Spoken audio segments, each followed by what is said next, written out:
நம்ம கையில் வச்சிருக்கக்கூடிய ஆண்ட்ராய்ட் ஃபோனில் சில விஷயங்கள் இன்பில்டாகவே ரொம்ப சூப்பராகவே கொடுத்துருப்பாங்க. அது சிலருக்கு தெரிஞ்சிருக்கும், சிலருக்கு தெரியாமலே இருக்கும். அப்படி சிலருக்கு தெரியாமல் இருக்கக்கூடிய அந்த சூப்பரான விஷயங்கள் என்ன, அதை எப்படி ஈஸியாக நம்ம பயன்படுத்துறதுங்கிறத நம்ம இந்த வீடியோவில் பார்க்க போகிறோம். நான் ராஜ்சேகர் டெக்மாஸ்லேருந்து.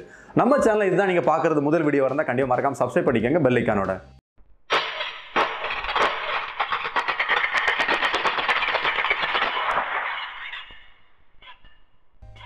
ஃபஸ்ட்டாக பார்க்க போகிறது ஃப்ளோட்டிங் கீபோர்டு. நீங்கள் ஜீபோர்டு வச்சுருந்தீங்க அப்படின்னா நார்மலாக ஜீபோர்டு ஓப்பன் பண்ணிட்டீங்கனாலே இந்த ரைட் சைடில் பார்த்தீங்கன்னா ஒரு 3 டாட் கொடுத்துருப்பாங்க.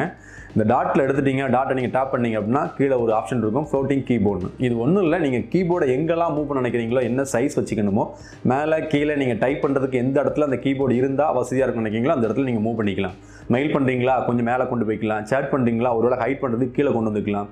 இந்த மாதிரி அந்த கீபோர்டை சைஸு பெருசு சிறுசுமாக வச்சுட்டு நீங்கள் எங்கே வைக்க நினைக்கிறீங்களோ மூவ் பண்ணி ரொம்ப சூப்பராகவே யூஸ் பண்ணிக்கலாம். ட்ரை பண்ணி பாருங்கள். ரெண்டாவது நம்ம பார்க்குறது என்னென்னு பார்த்தீங்க அப்படின்னா ஒரு சூப்பரான விஷயம் தான். அது என்னென்னு பார்த்தீங்கன்னா வாட்ஸ்அப்பில் உள்ள கான்டெக்ட், அதை நீங்கள் ஃப்ரீக்வெண்ட்டாக யூஸ் பண்ணுறவங்களா எப்படி ஒரு ஷார்ட்கட்டில் கொண்டு வருது, அது ஹோம் ஸ்க்ரீனில் டிஸ்பிளே பண்ண வைக்கிறதுன்னு சொல்லி தான். அது வேற ஒன்றும் இல்லை, நீங்கள் யாரை கொண்டு வர நினைக்கிறீங்களோ நீங்கள் வாட்ஸ்அப்லேயே அவங்க பேஜ் ஓப்பன் பண்ணிக்கோங்க. ரைட் சைடில் பார்த்தீங்கன்னா ஒரு 3 டாட் கொடுத்துருப்பாங்க. கீழே வந்தீங்கன்னா மோர்னு ஒரு ஆப்ஷன் இருக்கும். அந்த மோரில் போய் நீங்கள் ஆட் ஷார்ட்கட்னு ஒரு ஆப்ஷன் கொடுத்துட்டீங்கன்னா நீங்கள் ஃப்ரீக்வெண்ட்டாக சேட் பண்ணுறவங்க உங்கள் ஹோம் ஸ்க்ரீனுக்கு வந்துடுவாங்க. நீங்கள் எப்போ பார்த்தாலும் அவங்க நீங்கள் சேட் பண்ணிக்கலாம். நீங்கள் உள்ளே போய் தான் சேட் பண்ணுங்க அவசியம் இல்லை. அடுத்து நம்ம பார்க்க போகிறது பார்த்தீங்கன்னா மேப்பில் இருக்கக்கூடிய ஆஃப்லைன் மேப் எப்படி பயன்படுத்துறதுன்னு சொல்லி. ஏன்னா இன்டர்நெட் இருந்தால் மட்டும்தான் மேப் பயன்படுத்த முடியுங்கிறது இல்லை.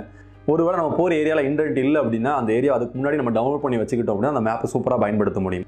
மேப் ஓப்பன் பண்ணிக்கோங்க. ரைட் சைடில் ப்ரொஃபைல் இருக்கு இல்லையா, அதை போயிட்டீங்க அப்படின்னா கீழே ஆஃப்லைன் ஒரு ஆப்ஷன் கொடுத்துருப்பாங்க. அது வந்துட்டிங்கன்னா டவுன்லோட் மேப்ஸ்னு சொல்லி மேப் உங்களுக்கு காமிக்கும். நீங்கள் எந்த ஏரியா போகிறீங்களோ அந்த ஏரியாவை செலக்ட் பண்ணி சூப்பராக கிராப் பண்ணி நீங்கள் டவுன்லோட் பண்ணி வச்சுக்கிட்டீங்க அப்படின்னா நீங்கள் அந்த ஏரியாவில் போய் இன்டர்நெட் இல்லைனாலும் அந்த மேப்பை பயன்படுத்திக்கலாம். கீழே பார்த்தீங்கன்னா டவுன்லோட் மேப்னு சொல்லி ஒரு ஆப்ஷன் வந்துடும்.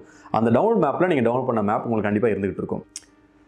அடுத்ததாக பார்த்தோம் அப்படின்னா நம்ம ரெகுலராக யூஸ் பண்ணுற ப்ரௌஸ் பண்ணும்போது யூஸ் பண்ணக்கூடிய டேட்டாவை எப்படி குறைச்சி யூஸ் பண்ணுறதுன்னு சொல்லி தான் பார்க்க போகிறோம். அது எப்படின்னு பார்த்தீங்கன்னா நீங்கள் கூகுள் க்ரோம் யூஸ் பண்ணுறதா இருந்தீங்கன்னா கண்டிப்பாக நீங்கள் பாதி அளவு டேட்டாவை குறைச்சிக்கலாம்.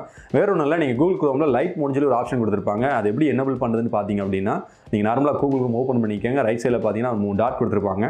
இந்த டாட்டை டேப் பண்ணிங்கன்னா செட்டிங்ஸ் இருக்கும். செட்டிங்ஸ் உள்ளே போயிட்டீங்கன்னா கீழே லைட் மோட் ஆப்ஷன் இருக்கும். இந்த ஆப்ஷன் நீங்கள் ஆன் பண்ணிட்டீங்க அப்படின்னா நீங்கள் நார்மலாக யூஸ் பண்ண டேட்டாவில் ஒரு பாதி அளவு நீங்கள் டேட்டா யூஸ் பண்ணாலே போதும். டேட்டாவும் நீங்கள் சேவ் பண்ணிக்கலாம். ப்ரௌஸ் பண்ணுறதுக்கும் ரொம்ப ஃபாஸ்ட்டாக இருக்கும். டேட்டா உங்களுக்கு கம்மியாக எடுக்கிறதுனால நீங்கள் ப்ரௌஸ் பண்ணுற ஸ்பீடையும் இன்க்ரீஸ் பண்ணிக்கலாம்.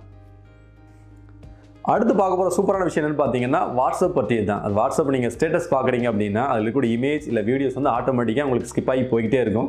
நீங்கள் சப்போஸ் அதில் உள்ள விஷயத்தை தான் நீங்கள் பாஸ் பண்ணி பார்க்கணும்னு நினச்சோம் அப்படின்னா முன்னாடி நம்ம விரலை வச்சு ப்ரெஸ் பண்ணி பிடிச்சிட்டே இருப்போம். இல்லை அந்த மாதிரி பண்ண வேண்டிய அவசியம் இல்லை.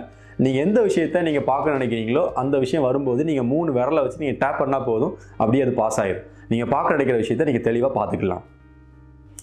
கடைசியாக நம்ம பார்க்க போகிறது என்னென்னு பார்த்தீங்க அப்படின்னா ஃபாஸ்ட் சார்ஜிங். ஏன்னா இப்போ வர ஸ்மார்ட் ஃபோன் எல்லாமே ஃபாஸ்ட் சார்ஜிங் சப்போர்ட்டோடு தான் வருது. ஒருவேளை அது இல்லாதவங்க என்ன பண்ணுறதுன்னு பார்த்தீங்க அப்படின்னா நீங்கள் உங்கள் ஃபோனை சார்ஜ் போடும்போது உங்கள் ஃபோன் வால்பேப்பர் வந்து கலரில் இருந்து அப்படின்னா ஒரு பிளாக்குக்கு மாற்றிக்கங்க. அது மட்டும் இல்லை, நீங்கள் செட்டிங்ஸில் போய் உங்கள் ஃபோனில் இருக்கக்கூடிய மோடில் வந்து ஃப்ளைட் மோட் மாற்றி நீங்கள் சார்ஜ் பண்ணிங்கன்னா நார்மலாக சார்ஜ் ஏற ஸ்பீடில் இருந்து இது கொஞ்சம் ஸ்பீடாகவே உங்களுக்கு சார்ஜ் ஏறிடும். நீங்கள் ட்ரை பண்ணி பாருங்கள். நம்ம இந்த வீடியோவில் பார்த்த ஆண்ட்ராய்ட் ஃபோனை நம்ம யூஸ் பண்ணாமல் இருக்கக்கூடிய சில விஷயங்களை எப்படி சூப்பராக பயன்படுத்துகிற தகவலுங்கிறது கண்டிப்பாக ஒரு பயனுள்ள தகவலாக நம்புகிறோம். உங்களுக்கு பிடிச்சா ஒரு லைக் கொடுங்க, நண்பர்களுக்கு தெரியப்படுத்துங்க. நிறை குறை எது இருந்தாலும் கமெண்ட் செக்ஷனில் கீழே தெரிவிங்க. மீண்டும் ஒரு நல்ல தகவலோடு சந்திக்கும் வரைக்கும் நான் ராஜ்சேகர். நன்றி.